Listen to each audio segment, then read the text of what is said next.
wanted to add upon that idea of the past, present, and future tense of marketing and how it applies to everything.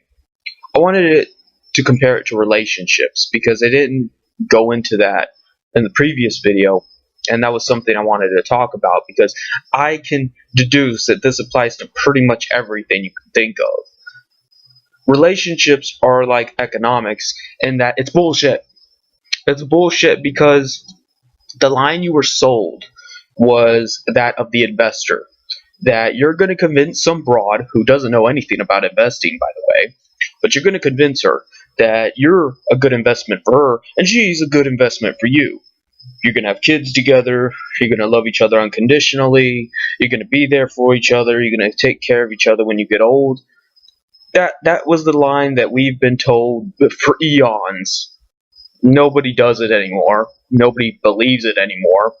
But it's still there, lingering. So, what other modes of production do we have as far as relationships go? Well, there's consumerism. We see that a lot. Tinder, Bumble, OkCupid, pretty much anywhere you go, you could just fucking find someone and sleep with them that night. Probably have a few nice dates with them even. But so what?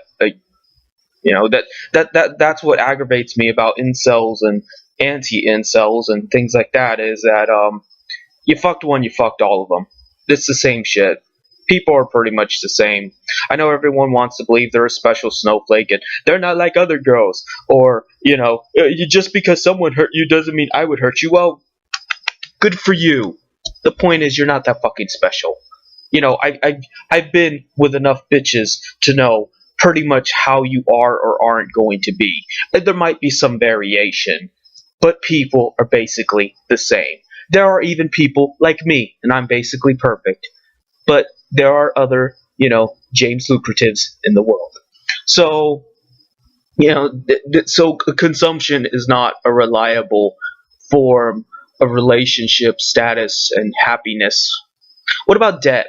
You don't really think of debt too much when you think of relationships. You may think of debt when you think of family and friends, but not relationships, which is kind of odd because, you do put yourself in debt to your friends and family where they love you and in turn you love them because you owe them for their love.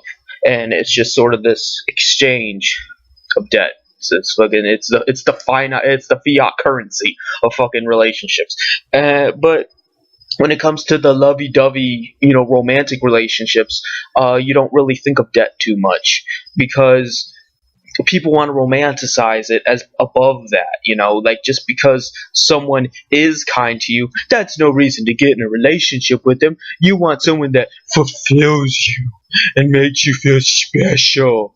No one thinks you're fucking special. You fucking work till the day you die, but you're gonna wait for someone to make you feel special.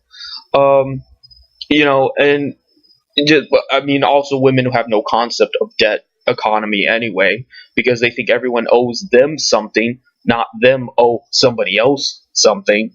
And especially when they have such a fucking hyper monopoly on the consumer market, there's no reason for them to go into the debt economy.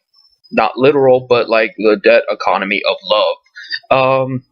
So it's just not feasible. I mean, it's possible, but it's not feasible.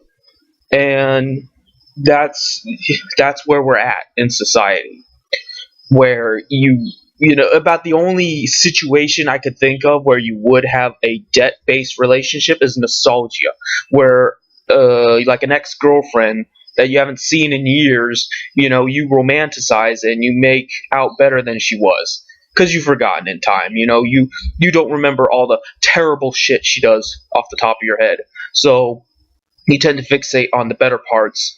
So when you see her again, you might not stab her in the neck. You probably might even take her out to dinner or something, help her move her bed, whatever.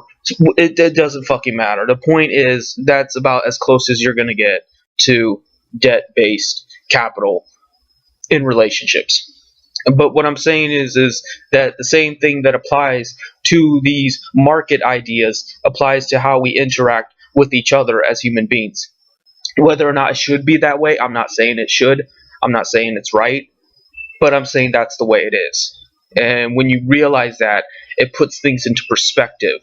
And then you can stop fucking saying incel like it's Voldemort or something.